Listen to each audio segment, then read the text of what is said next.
Hello and welcome to this week's edition of Runes and Red Tape, a storytelling channel where magic meets paperwork and epic quests have to be approved in triplicate. Oh, and please remember to hit that like and subscribe button, it really helps us out. Now, this week's story is called Question Number 1. I could barely hear the voice at first.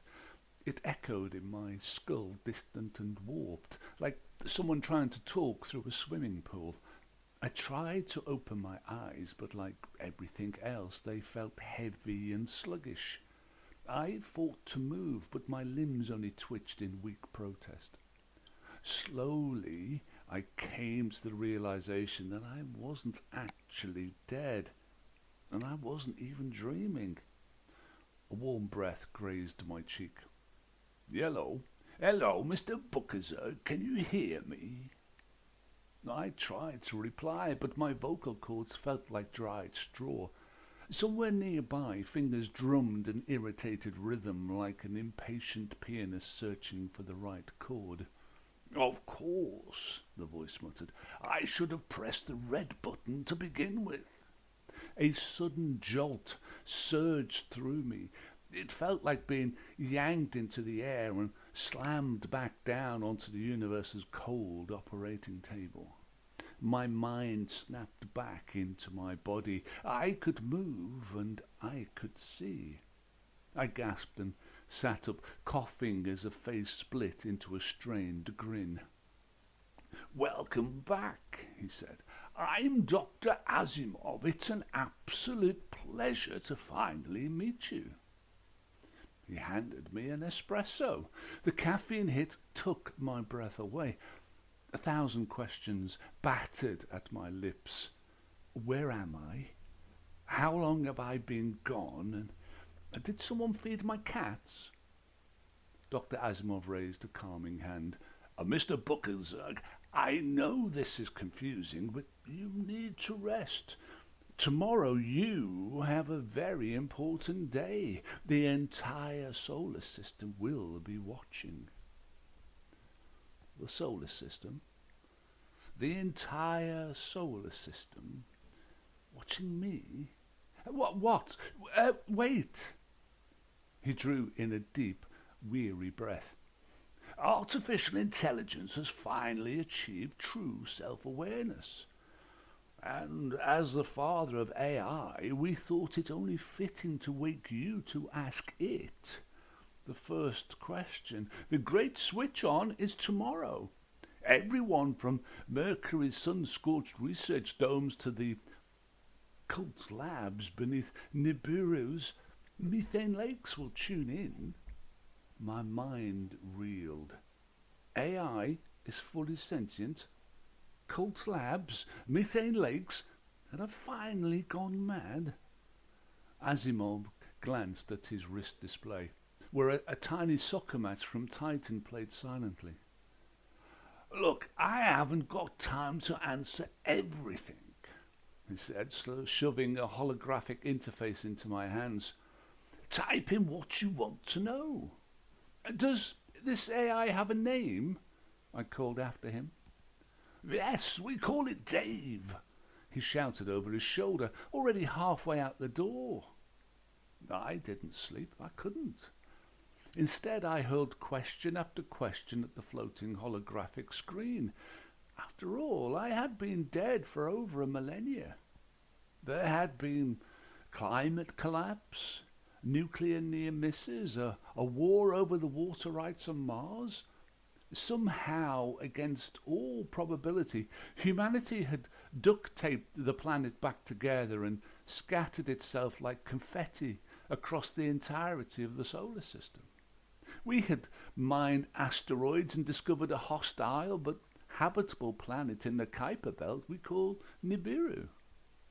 My head was stuffed full of awe and wonder. My once grand dreams of playing God seemed childish now, nothing more than a dusty bagatelle in a forgotten attic. I sat numbly at the edge of the sleeping pod as dawn seeped in, feeling smaller than ever. "Come on, Mr. Zuckerberg, it's time!" A bright orange man with an unsettlingly flawless smile materialized beside me. His teeth gleamed like twin hovercar headlights. "Once the cameras roll, I'll ask you a few warm-up questions," he said, his voice smooth as melted butter. "Then you'll step onto the travelator toward Dave. Okay?" I nodded, feeling more puppet than master. The camera light turned green. "Hello, fellow humans, and the cephalopod communes on Europa. A very good morning to you all," the host beamed. "I'm here today with the legendary Mr. Zuckerberg, the father of Dave, no less." I forced a smile when he joked about how good I looked for a dead guy. A burst of canned laughter crackled from invisible speakers. My skin prickled. "So, Mr. Zuckerberg, have you decided on your question?" I swallowed hard. "Yes, I think so. I spent most of the night thinking about it." My voice trembled, dwarfed by the moment's weight. "Well, no pressure. You've only been out of circulation for what, 1,000 years?" He laughed, throwing his arms wide. Then he grew solemn and gestured grandly toward an emerging hologram. The studio darkened. A lone spotlight snapped on, illuminating a slow-moving travelator. I felt the entire solar system hold its breath. I stepped onto the moving platform. I felt naked, stripped bare before a trillion unseen eyes. As I drifted forward, a shape coalesced ahead, a human-like face, shimmering and uncertain. It opened its eyes and smiled softly, as though it had been expecting me for centuries. "Hello, Mr. Zuckerberg," it intoned, its voice as deep as a cathedral. "My name is Dave. I understand you have a question for me." I hesitated, fumbling for the folded scrap of paper in my pocket.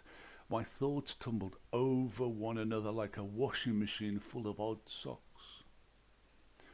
"Well, as the great Douglas Adams told us, the meaning of life is 42, so I won't ask that," I quipped, my laugh thin and brittle.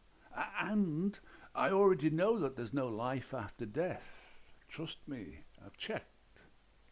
I unfolded the paper, my hands shaking. "Throughout human history," I began, my voice cracking, "we have waged wars, toppled empires and sacrificed billions of lives, all chasing the answer to this one question." I paused. The words on the paper glared up at me, daring me to read them as a child being scolded by their mother.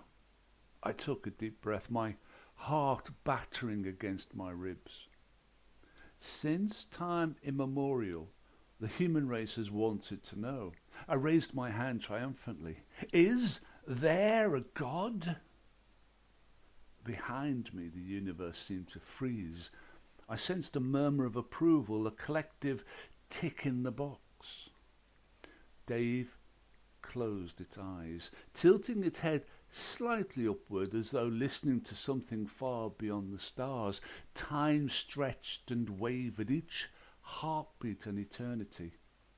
Then its eyes snapped open. 1,000 tiny stars flickered in its gaze.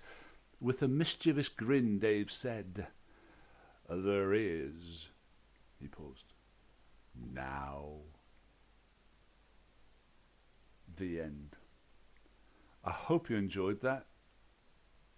Remember, if you do, then please like and subscribe, and that way you get automatic notification of when we release the next one.